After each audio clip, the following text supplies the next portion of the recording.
Did the freeze-out game in 1985 really happen? This is a conspiracy that I've been wondering because I've done a lot of research and I've came to two conclusions. But before I start with the video, I'd like to say one thing. I just want to really say a massive thank you to all of you guys that have supported me on my return to YouTube. I really do appreciate it. The views and subs have only grown since I got back, and I do really appreciate your support. All the comments, all the likes, all the new subscribers, welcome. I just want to say a massive thank you because it's made my life so much easier returning back to YouTube. Anyway, as we all know, Michael Jordan and Isiah Thomas have had a feud. A kind of feud that everyone in the whole NBA world kind of knows. But how did this feud even happen? When was the beginning of the beef between these two legends? Well, apparently, it all began in 1985, in what was called the freeze-out game. Okay, so what happened in his rookie All-Star game in Indiana, in Indianapolis? Isiah led a movement among the Eastern vets. This is Michael's rookie All-Star game to freeze out Michael Jordan. Michael didn't like it. He doesn't like to lose even some silly All-Star game. And he held it against Isiah till death do them part. But did it really happen? Is this freeze-out game real? Or is it just something that was made up? Something that was hyped by the media and two, used by Jordan as a way to motivate himself, since we all know how competitive he really was, and he would use anything to motivate himself. A few things before I start. I read this story in an article written by a man named Sam Smith on the HistoryBulls.com website, so I'll link that in the description if you guys want to read it yourself. Secondly, if you enjoy these types of videos, be sure to subscribe for more, leave a like if you guys want to support me and the channel, and I hope you guys enjoy the video. First, let's state the reasons why it may not be real, and then afterwards, let the conspiracy theory begin. So the first reason why it may not be real. Isiah Thomas was only a fourth-year player in the league. Would he really have the ability to influence superstar players like Larry Bird, Julius Erving, Moses Malone, Magic Johnson, and George Gervin? Would he be able to come up with a plan to prevent Jordan from doing anything? And not to mention, also sell it to his head coach, who had to be on the plan to stop Jordan too? Thomas said, and I quote, "I laugh at the thought, because I can definitely control those guys," he said sarcastically. Nonetheless, it became accepted as fact. Thomas was first questioned about it not long after the game, and he said, and I quote, "I remember people started writing about it, and then started talking about it, and then all of a sudden it became the truth," he said. "Now it's written in books, and people just assume it's fact. You're talking about Julius Erving, Larry Bird, Moses Malone, and myself all getting in a huddle someplace and saying, hey, let's not give Jordan the ball. I mean, that is absurd." But how did that story even come about, considering at this stage in their careers, there was no beef or rivalry yet? This was a fourth-year player and a first-year rookie superstar in Jordan. Well, this is the breakdown. It was actually all brought up by a newspaper columnist who got the story to kick off. The reporter's name was Charlie Vincent, and he worked at the Detroit Free Press. Because of this, he became close with the Michigan guys, Isiah Thomas and Magic Johnson. He also became close with George Andrews, who was Magic Johnson's agent. This is what Andrews said really happened. On Saturday night during workouts, Michael wore his Nike warm-ups, which at the time was a violation of the NBA's protocol. He was promoting Nike. He was ignoring an unwritten rule that you wore All-Star stuff to the All-Star game. Some of the All-Stars, particularly Isiah and Magic, supposedly took offense to this. Or maybe they were just sick of Jordan's popularity. Either way, the story goes that the veteran guys got upset, saying, "Who the heck is this rookie? He's not acting the way that he should," and so on. No question, they were just mad at him. Which, to be honest, at the time, it's kind of fair enough when you think about it. You have this rookie who just comes in the league and decides to do what he likes and wear what he wants, but at the same time, he was Michael Jordan. The legend has it that some of the older guys like Isiah, Magic, Gervin thought that Michael Jordan was coming off as cocky and arrogant.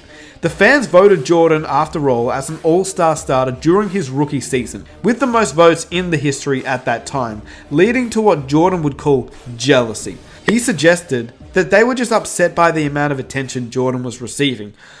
But I finally figured out as I got older that natural jealousy is a part of professional sports and any job. Mm-hmm. And I felt I skipped a lot of steps coming into the league. I didn't work my way up to the top. I skipped a lot of steps, and sometimes that creates some jealousies and just natural jealousies. Of course, today, it really wouldn't matter. You can wear anything you like. The dress code back then, though, was pretty straightforward. Everyone kind of wore the same thing, and he may have just rubbed them the wrong way.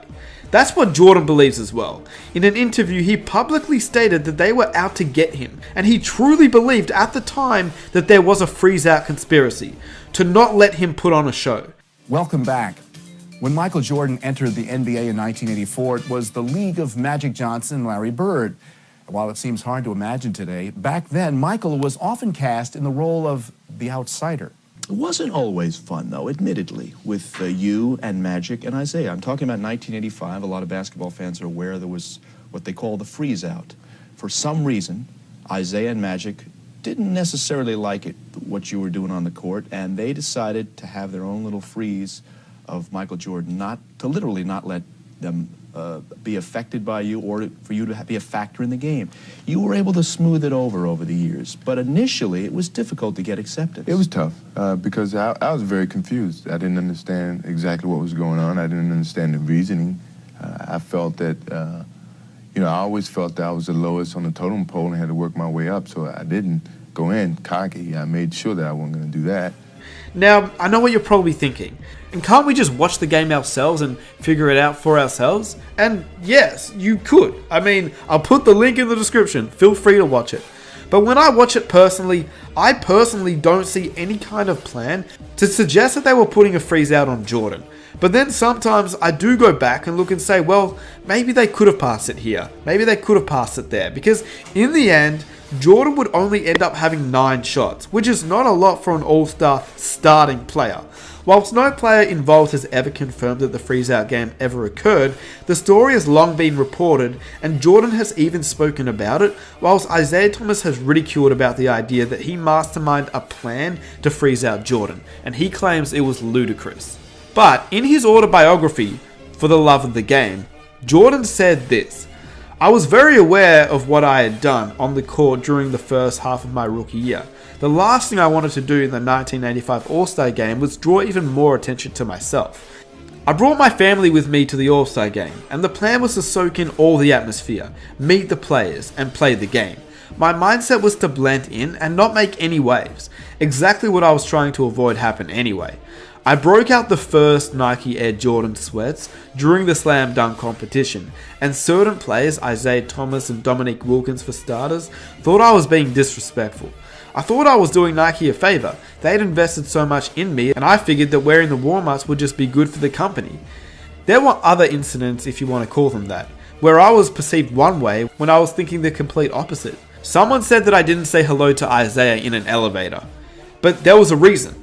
I was in an elevator full of great players and I was afraid to say anything. I didn't want to come off as being too confident, so I didn't say a word. The next day, I'm back in Chicago and a reporter comes up to me after practice and tells me about the freeze-out. He said Isaiah, Gervin and some other players were laughing about how they tried to embarrass me during the game by freezing me out or not giving me the ball. I didn't notice a thing, to tell you the truth, but that incident was one of my most painful experiences of my life up to that point. The next night, we played Detroit at home, and I played like I was possessed. And well, he did. Here's the game. Jordan went for 49 points versus the Pistons in a game known as the Freeze-Out Revenge Game. So in the end, no one really knows what actually happened behind closed doors. Do you think that Isaiah Thomas had it out for Jordan and told his teammates not to let this young rookie just do whatever he wants? Do you think he really made a plan to prevent him, or do you think that there was just no plan at all? Jordan just didn't do that much during the All-Star Game and blamed it on Isaiah and Magic later on. Jordan did state that he thought the freeze-out game initially occurred, but then recently during his Hall of Fame speech, he retracted that statement, saying that he was just happy to be there. Isaiah Thomas, Magic Johnson, George Gervin, now they say it was a so-called freeze-out in my rookie season. I wouldn't have never guessed, but you guys gave me the motivation to say, you know what? Evidently, I haven't proved enough to these guys. I got to prove to them that I deserve what I've gotten on this level. And no matter what people may have said, if it was a rumor, I never took it as truth. But you guys never froze me out because I was just happy to be there, no matter how you look at it. but something tells me that the look on Isaiah's face maybe suggests that he was part of a conspiracy to stop Jordan. Honestly, if you guys want to know my opinion, I believe when Jordan was playing, he used this as motivation, even if it wasn't true.